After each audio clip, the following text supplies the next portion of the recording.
Hi friends, నేను మీ వీరు సాగి. ఫ్రెండ్స్, ఇప్పుడు మనమైతే యూకేజీ స్టూడెంట్స్ కి గ్రాడ్యుయేషన్ డే సెలబ్రేషన్ కోసం డాన్స్ ప్రాక్టీస్ అయితే చేయిస్తున్నాము. యూకేజీ స్టూడెంట్స్ ఫస్ట్ క్లాస్ కి ప్రమోట్ అవుతున్నారు కాబట్టి వాళ్ళని హ్యాపీగా పంపించాలని చెప్పేసి యూకేజీతో పాటు నర్సరీ అండ్ ఎల్కేజీని కూడా ప్రాక్టీస్ చేయించండి సార్ అని ఇన్ఛార్జి కోమలి మేడం గారు అయితే చెప్పడం జరిగింది.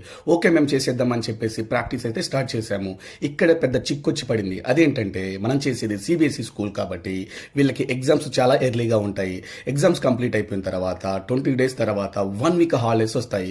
సో ఈ 20 days, ఈ 7 days, 27 days almost 1 month waste అయిపోయింది అన్నట్టు. దీంతో నాకైతే భయం అయితే స్టార్ట్ అయింది.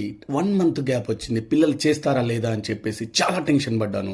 సో అదేం లేకుండా పిల్లలు ఫుల్ ప్లెడ్జ్డ్ గా పర్ఫెక్ట్ గా చేశారు. సో సెలబ్రేషన్ కు ముందు 1 day ప్రాక్టీస్ పెట్టుకొని సో ఫుల్ ఫినిషింగ్ ఇచ్చుకున్న తర్వాత ఓవరాల్ గా ఈవెంట్ అయితే నెక్స్ట్ లెవెల్ జరిగిందండి. సో పిల్లలు కూడా నెక్స్ట్ లెవెల్ చేశారు. చాలా బాగా జరిగింది. నేను అస్సలు ఊహించలేదు. మన ఛానల్ సబ్స్క్రైబ్ చేయండి గాయ్స్. Thank you.